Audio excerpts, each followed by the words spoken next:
parsonage into a Star Trek house. First, you got a couple of those special outlets that you can control from an app on your phone. And about a year ago, you got the Alexa dot from Amazon. Anyone else have one of those Alexa dots? Yeah. Just a few nods. All right. There's a little round speaker that connects to the internet, and you can play music on it, or she'll tell stories, or answer trivia questions. And then the smart outlets are hooked up to it, so that you can control the devices plugged into the smart outlets through Alexa. A month or so ago, a colleague here in Maryland shared on social media that her husband had programmed their Alexa dot, so that rather than saying, Alexa, turn on the lights, the voice command is, Alexa, let there be light. And Alexa turned on the lights. And replies, and God said that it was good. Because you can program her to talk to you, don't you? Yes. I was so tickled by this, I told my husband, who programmed our Alexa dot to do the same thing. Only he went a step farther and added a different voice command for turning out the lights. You say, Alexa, let there be darkness. And Alexa replied, and God said that it was less good. That bothered me a little bit, because that didn't seem quite theologically sound. Although I couldn't quite put my finger on why. So he then changed her response to say, and God said that it was less good, even though that's not quite as theologically sound as some people might like. This is life in our house. Plus the two little kids. Here's the thing about that not being quite theologically sound, is that God never says that darkness is bad. Nowhere in the Bible does it say darkness is evil. It's not in there. We've created a false dichotomy where if light is good and darkness is the opposite of light, then therefore darkness must be bad. But darkness is not necessarily bad.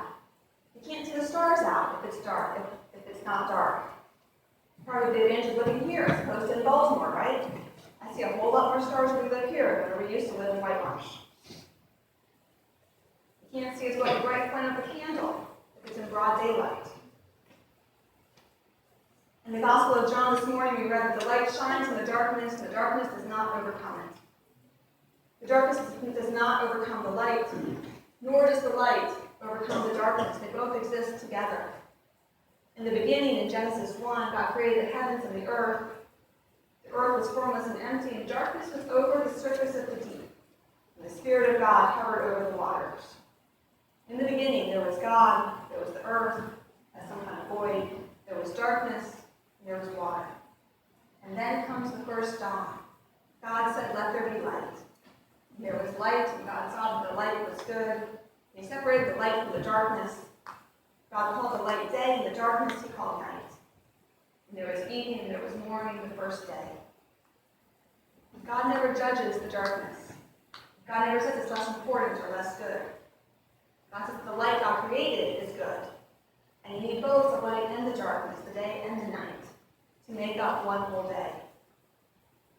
The nighttime is just as much a part of the cycle as the daytime. When light first begins to shine in the darkness, when the night changes to day, it's dawn. And the dawn pierces the dark night and transforms it.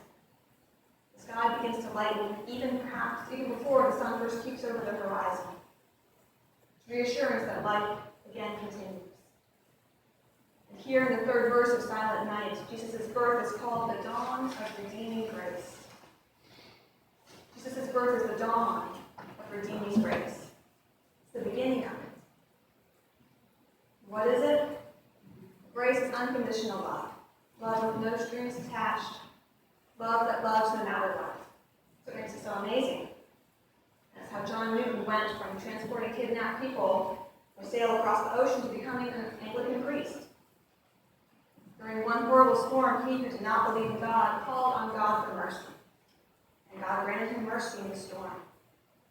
And afterward, John Newton then began to question if he was worthy of God's mercy, or in any way redeemable. Because he had not only neglected his faith, but directly opposed it. He mocked others who showed faith, and he had denounced God as myth. He obviously was not worthy. So it makes it grace. Unconditional love. About 25 years later is when he wrote the words to Amazing Grace, drawing on that personal experience with that unconditional love, with redeeming grace. Redeeming grace is unconditional unconditional love that redeems, that makes right, that restores, that delivers, that saves, that makes good on God's promise to always be with us. It's Jesus, Son of God, love's pure light. It's Jesus is the light that shines in the darkness. Jesus' birth is the dawn of redeeming grace, the unconditional love that can save us. Now, the Gospel of John only uses the word grace 4 times in the whole Gospel, and all 4 times were found in the section from chapter 1 that we read this morning. The Word became flesh and lived among us. We have seen his glory, the glory as of a Father's only Son, full of grace and truth. John says Jesus' glory is full of grace and truth. We talked last week about the glory of the Lord shining on the shepherds. Jesus' glory, a glory of grace, of unconditional love and truth, is what's shown on them. And then John's second and third uses of the word grace are in the same sentence. From his fullness we have all received grace upon grace. From Jesus' fullness, from his completeness, from his richness, we have all received, past tense, we have all already received grace upon grace. We have received abundant grace, overflowing grace, amazing grace. There was grace, and there was more grace, and there was more grace, and there was more grace. An abundance of grace, an abundance of unconditional love.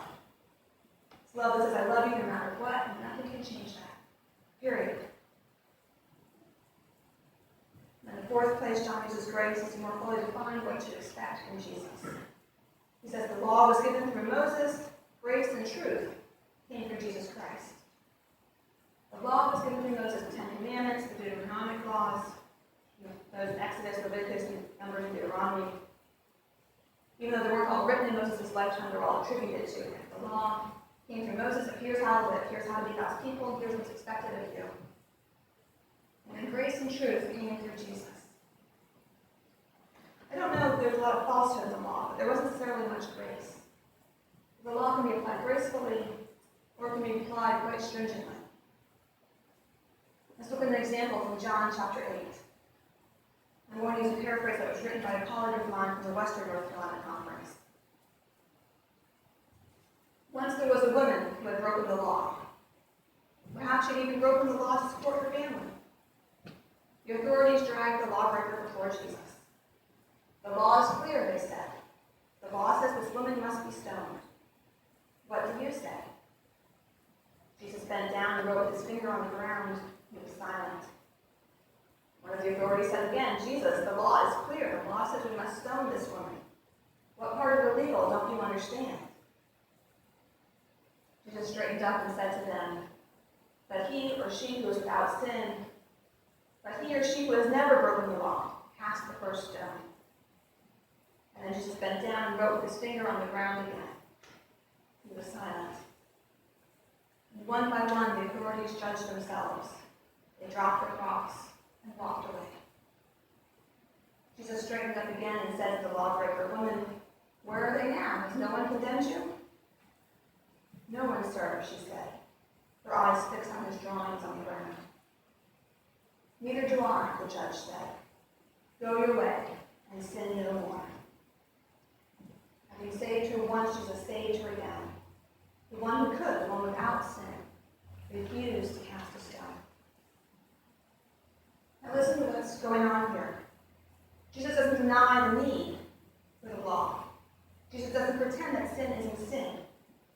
He knows that wrong actions need to have consequences. He understands the legal. What Jesus apparently has trouble with is throwing rocks. What Jesus apparently doesn't understand is scapegoating another person or group or people to distract us from our own sinfulness. What Jesus apparently doesn't understand is refusing to apply the law with wisdom, with understanding, with compassion, with thought of what is best for all, with grace. What Jesus doesn't understand apparently is forgetting that the law was made for human beings, not human beings for the law. The law is not equal to the lawgiver. The law cannot save, the law cannot forgive. Jesus grants amnesty to the lawbreakers. And Jesus is above the law. That's the grace and truth that came through Jesus. We have all received out of his fullness grace upon grace. His birth was the dawn of redeeming grace. How can we then also share this grace? How can we nurture relationships that birth and multiply and radiate grace upon grace in the world? During a time that can seem as much about scarcity as about abundance. Keep in mind, there's only so many shopping days left before Christmas, right? All these things are about scarcity. So many shopping days left, popular toys going out of stock, only so many parking spaces, only so much time, so much of your energy to go around. That's all from a mindset of scarcity. But our God is not a God of scarcity. Our God is a God of abundance, of grace upon grace, of redeeming grace. And it comes from the question of how can we make this right? How can we be gracious? Wouldn't you rather be known for being generous and loving than for being stingy and stickler? Even when the world around us seems rushed and insisting on the importance of the abundance of things, let us be people who know that there is enough time. There is enough. And you are enough. An abundance of grace, of love that says, I love you what? I love you no matter what. Nothing can ever change that. That abundance of love and grace is far more important than abundance of things. We have already received grace upon grace. Let us go and share that abundance of grace with everyone. This is a well that won't run dry. It will never run out. There's no end to it. If you happen to find yourself feeling less graceful, come spend some more time with the one who is redeeming grace personified. Let us offer grace upon grace to our